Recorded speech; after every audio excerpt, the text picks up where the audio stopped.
Good evening and welcome to Neuro Digest, your very first episode of Neuro Digest on Science TV, where we shall be discussing neurological disorders.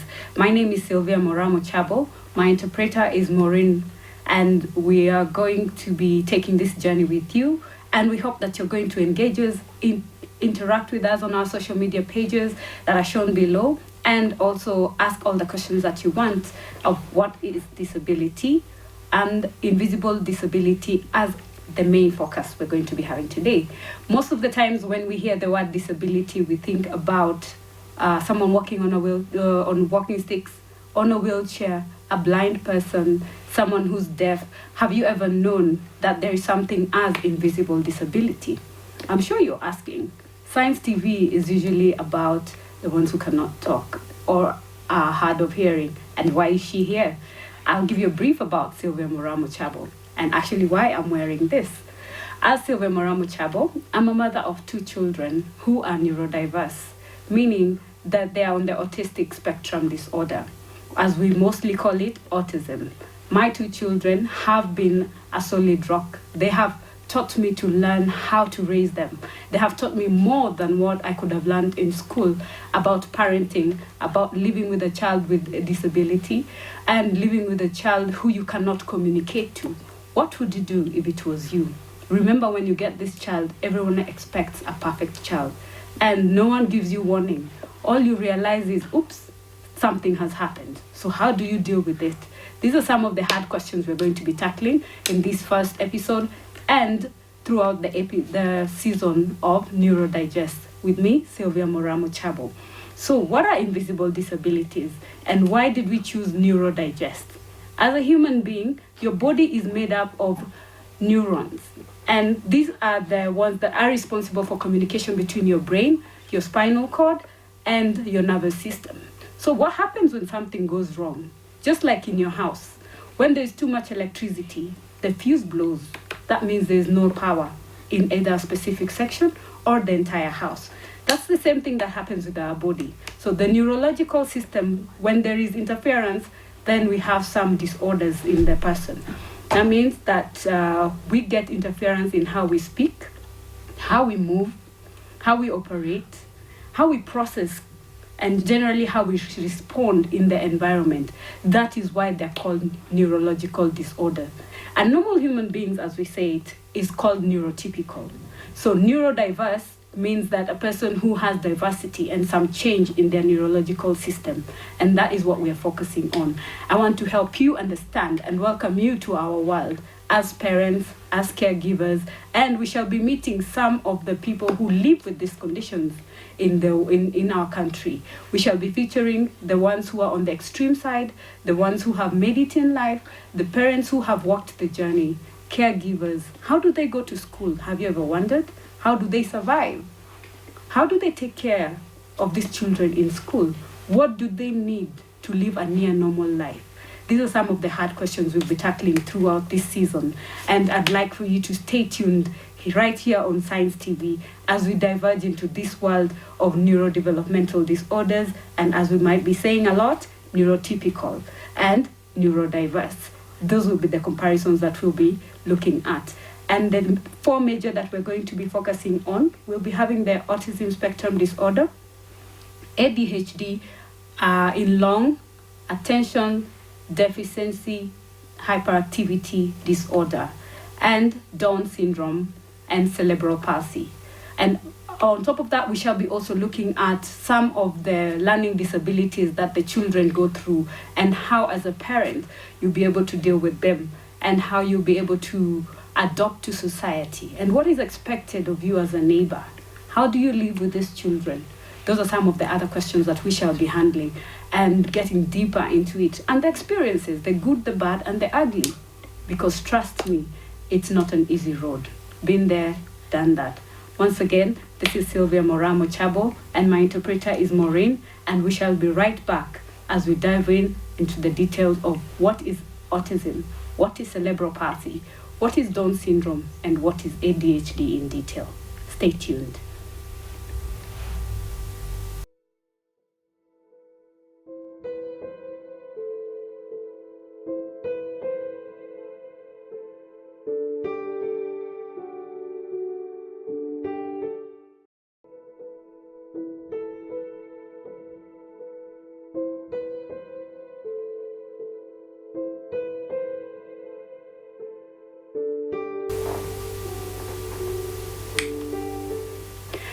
Good evening once again, and welcome back to Neuro Digest with Andy Speaks and Science TV. I'm your host, Sylvia Mochabo, and with me is the interpreter, Maureen. And we are going to dive into who is Andy Speaks. Then we go to the definitions. Andy Speaks for Special Needs Person is a non-for-profit organization that I founded in honor of my 3 children, specifically the 2 who are on the autistic spectrum. And this is because when I look back at the journey and I think of other parents who either have gotten the diagnosis or have not gotten the diagnosis, the future newlyweds who would like to give birth, what will they do when they come and find out that, hey, the doctor just says something is wrong, your child has ABCD? What will you do? How are you going to process it? For us who have already been there and done that, it was like a walk in the forest without a map. Like the doctor tells you, goodbye, good luck, I wish you all the best, because that's the reality of a special needs parent. Going through the services is not a walk in the park. And hence we decided, with the stigma that we have experienced as parents, let us educate society, because it will only get better if you understand my child. That's the only way you'll be able to embrace his difference, because they're not weird, they're not abnormal, they're just different. The same way everyone is different and no one is ever the same to the other. That's the same thing with neurodiverse children. Now, under Andy Speaks, we seek to educate, inspire, advocate, and rally for special needs persons, be it a child, an adult. We will look to go into the policies that surround the society. How are we included? How are we integrated into society? After they go to school, where do they go? Who employs them? Have you ever thought about that? Have you ever wondered, the person that you might see walking around and maybe they're talking to themselves and you're busy saying they're mentally ill, is it really mental illness? So let's break that down and let's diverge into the real definitions of some of these neurodiverse conditions, as we call it, neurodevelopmental disorders. So we'll start with cerebral palsy. Cerebral palsy is often caused by brain damage. This happens before or during the child's birth. This is the first 3 to 5 years of a child's life, and cerebral palsy primarily affects the body movement and the body coordination of a child. So this is something that once a child gets born, during that time, anything can happen. And if they get brain damage, then they get affected. Most of the persons with cerebral palsy have limitations in movement. So they'll be either on a wheelchair or they will not be able to move at all. They might be bedridden, and they may be able to walk with a walking stick, and some walk on their own fairly. So what does this mean? Cerebral palsy affects different sections of the brain, because that is now what affects their movement. Remember when we started, we talked about neurodiversity being about the communication between the head, the spinal cord, and the neurological system in our body. So if the communication breakdown happens, that's why you find they have difficulty in this. Even the communication is affected for people living with cerebral palsy, as we may call it CP. Let's go now to Down syndrome.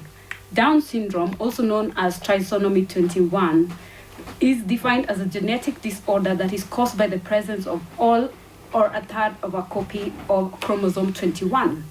When a child is being formed in the mother's womb, our DNA of the father and the mother, we always have 21. When the last section of the DNA with the chromosomes are combining, if it splits and then rejoins, that makes it 21 and a half on one side. If it duplicates and you have double, that still causes Down syndrome.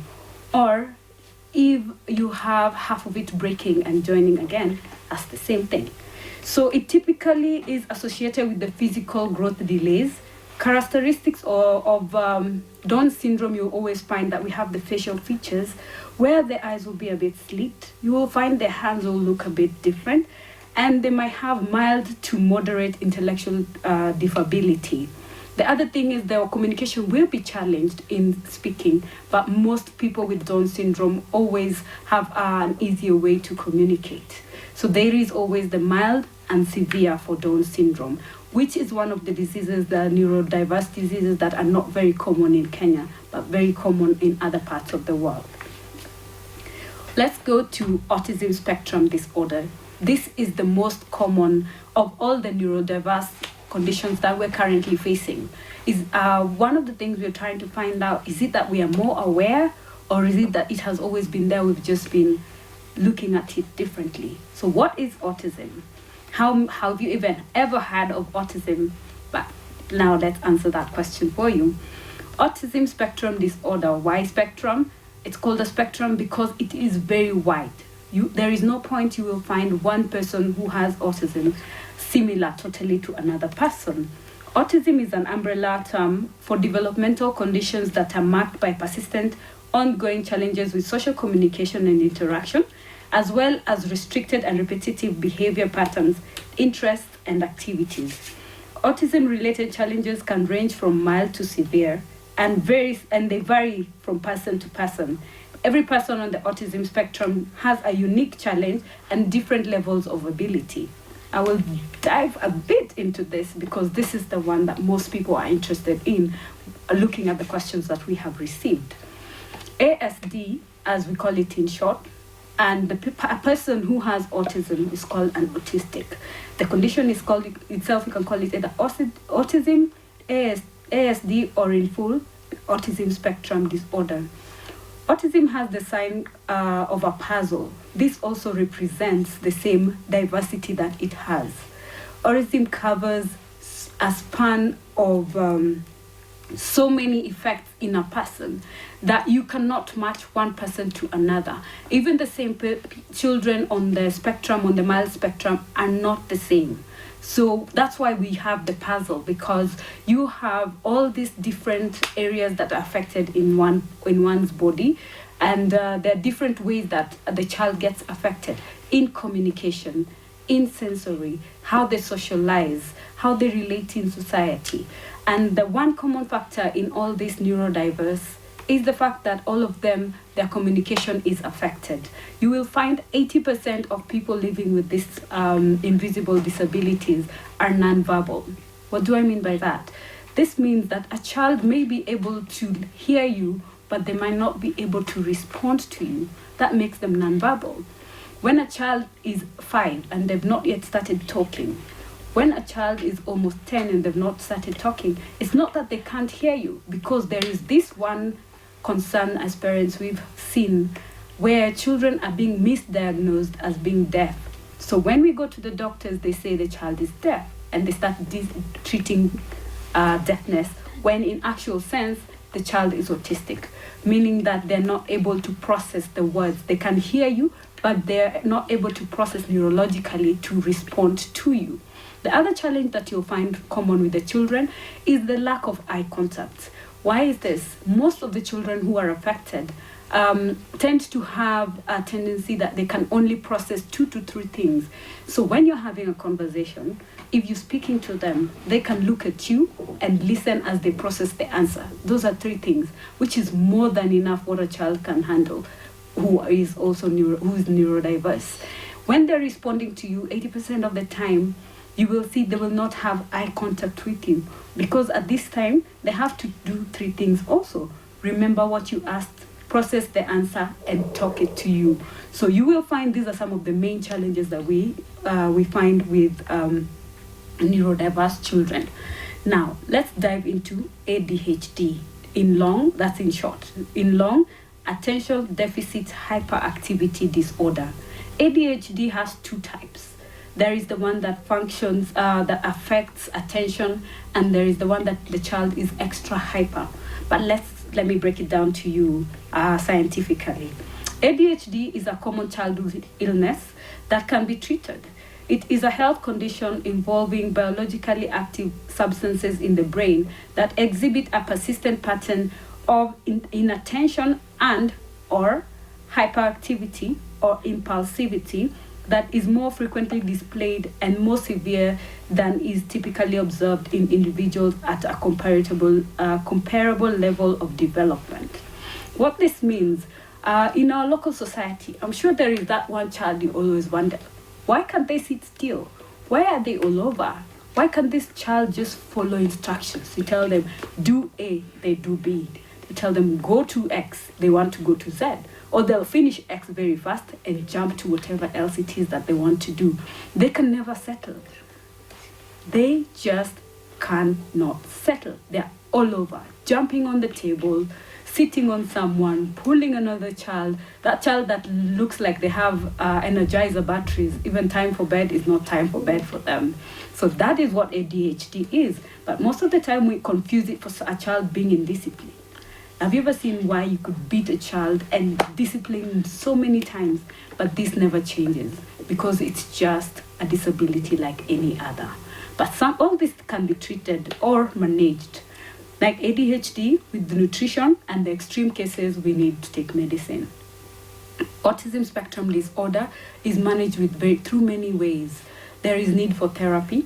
There is need also for education like any other child in class. We have behavior management, and we have sensory management for the children who have hypersensitivity. For ASD children, autistic children, you'll find that they have their own coping mechanisms. I'm sure we also, the viral video of Cody, the boy who was singing, we all noticed that he was rocking. We all noticed that he had difficulty in speaking, and we noticed that he's blind. Most of the time you'll find persons with neurodevelopmental disorders having underlying medical conditions, especially on the autistic spectrum. Or you'll find that they have cerebral palsy with autism, either mild or severe. Both of them can happen to the same individual. So it always varies. And the other thing I want us to focus on, now that we understand what is actually going on with these children and even adults, you can look at yourself, you can remember that neighbor or that friend that you saw some of these characteristics in. I'm glad that now you know what's going on with them or what it is. So how do we live with them in our society? How do we embrace them? Remember, disability is not inability. It just depends with how you handle them, how you interact with them, how you embrace them. So let us embrace the people who are different, because that's all there is. They're simply different. Engage with us on social media. Bring on the questions, anything that you'd like for us to look at in this first episode of the first season of Neuro Digest. With me, Sylvia Moraa Mochabo, and my interpreter Maureen. We shall take a short break and we shall be right back. Thank you.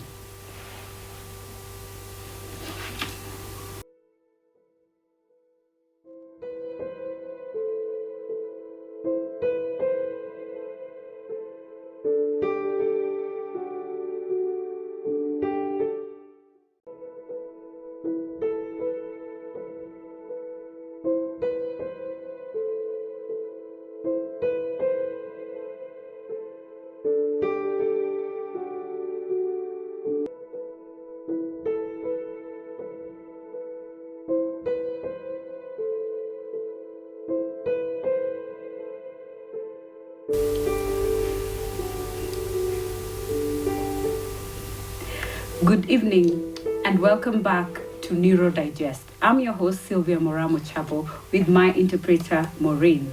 And like we have spoken earlier, we've touched on the definitions of the various neurodiversity conditions that we have.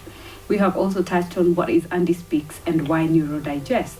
As you've seen as a common factor, all the conditions we have discussed, there are certain delays, there are neurological challenges that the children go through that has affected how they live, how they interact. One thing I want us to all remember, that developmental delays are just commas, they're not full stops, and your child can still get there. So if you want to see how to take care of a child who is challenged, look at their siblings, see the love. These children have emotions just like everyone else. Even the adults who have lived with these conditions in their lives, you will notice that they have unconditional love because you cannot taint them. The only sad part of that is we take advantage of them. That is the sad reality of what goes on. So, as Andy Speaks, we're trying to look into what are the human rights policies and all the things that we set for ourselves. Have we included the special children? Have we included the adults? How is education? How are their classes? They need more than a regular child needs. They will need the regular classes that everyone gets. On top of that, they need therapy in various kinds. To help them with their speech, they need speech therapy. To help them with their fine motor skills and general movements, they need physiotherapy and occupational therapy. Remember, as we said, it's about communication between your brain, your spinal cord, and your nervous system. So if there's a breakdown of communication, they will find it hard to coordinate when they want to reach out, when they have to eat. This is especially noticed in the persons who have the extreme effects of either autism, cerebral palsy, and Down syndrome, because they need much more care than the ones who have mild to lower end of the challenges that we have spoken about. So as a community, how do we integrate? What do you do as an individual when that child comes to you and never talks? Do we go saying the way they have bad attitude? Or do we embrace or even take a minute to find out, hey, what could be the problem? Have you ever tried to even learn sign language or how to say hi? Or used pictures to just try and communicate so that you can connect with them? It's not that they're deaf. They hear you perfectly well. Even when you talk ill of them, they hear you. They still have emotions. They're human. The only thing is they're a bit different. Let me move to a question that we have received from one of our viewers. Rose asks, how soon can a parent know of developmental issues before diagnosis, especially when the doctors insist to be patient and children have different times of reaching milestones? In all the four that we have discussed, I will touch on cerebral palsy, Down syndrome, and autism, because those are the ones that we can have early intervention. Early intervention means you recognize that something is wrong and do something about it, because only then will a parent have enough time to act and do things that are right. But that only comes when, as a parent, you embrace your child. We all know, and we have learned in school, and even our grandmothers have taught us as mothers, when a child is born, by a certain age, they should be able to sit up straight. When you're breastfeeding your child after delivery, how well has the child latched onto the breasts when they're breastfeeding? Are they looking at you as a mother when you talk to them? Do they do the coos and cars when you're doing all the small ticklies when you do to children? How do they respond? Do they smile back? Do they stare at you blankly? Are they least bothered? How is the neck development, the neck support of your child? Are they able to sit stable, hold their neck upright by the right time? This is tentatively 3 months. A child should be able to hold their head independently when you're holding them. When it gets to 6 months, have they attempted to sit? Have they attempted to crawl? Yes, children have different speeds, but then there is a threshold which you should look at. And the minute you notice one of this, it is the time that you start paying more attention to the development stages of your child. Have they started walking? At what age did they start walking? Are they talking at the desired age? Remember, within the first 18 months, this is 1.5 years, some of these things like crawling should already have happened. So as a mother, when this doesn't happen, talk to your nurse or the doctor, or just pay a bit more attention to your child and all the other things that they're interested in.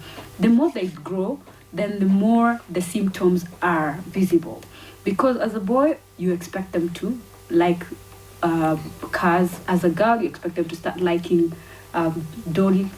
And what you recognize with especially the autistics, you'll find that they have zero interest in what we normally stereotypically say is what a boy or a girl should be interested in. And they will go for the one thing that is very weird. And those are some of the things that you can look at, because we had asked about development issues, early diagnosis. The other question that we have is, can diagnosis be made before birth, or what corrective measures can be taken, if any? When it comes to diagnosis in Africa, we are slightly behind. In the US, autistic children are able to be given early diagnosis as early as the age of 2. In African countries, we have 4 to 6 years. If you get one that gets earlier than that, then you're lucky. And most of the time, it ends up being the extreme cases, because you find that autism can sometimes affect our the physical function of a person when it is on the extreme side of the spectrum. The one thing that you can be able to notice almost immediately is cerebral palsy. Cerebral palsy, because of how the child is unable to relate, to move. Because remember, we said it is the muscles that are affected. So these are things you can see early. In other countries, they're able to diagnose this while the parent is still pregnant, as early as 4 months pregnant. So in Africa, we are not there yet. But we hope that something is being done so that we are able to have at least the parents prepared in advance. I know in the US and the European countries, the parents are given the option of terminating the pregnancy. That is something that in Africa we are not advocating. We do not advocate for we respect life. But this early diagnosis gives a parent that opportunity to say, yes, I would like to still carry my child to term, or no, I'd like to terminate. But that only applies in other continents, not in Africa. And in our continent, we're not there yet. We're not yet able to diagnose early in time. Maybe in future we'll catch up with the rest of the world. When it comes to Down syndrome, remember we said it has a lot of facial ID. I find out that the children look a bit different. They will be flat-faced. You will find that their eyes will be a bit slit, and their hands will be a bit different. We shall share on our social media pages how these physical challenges appear when we dive deeper into Down syndrome. But for the diagnosis, that can be done pretty early, as soon as a few months after the child is born, because of the effect of the physical appearance. Hope that answers some of the questions that you had, Rose, and we appreciate that you sent us our questions. So, my viewers, if you have any questions for the next episode, we shall be diving into ASD, Autism Spectrum Disorder. So if there is any topic you'd like us to dive into, let us know. If there's a person you'd like to hear from, because we're going to be touching on areas: health, education, therapy, nutrition, and real life experiences. Also, we shall be inviting parents who have more than one child on the spectrum, so that we can understand and see how they cope, and then hear how they've gone through the challenges that we go through as parents, the stigma, the fight for the basic rights for our children, the lack of integration in the system, lack of education support.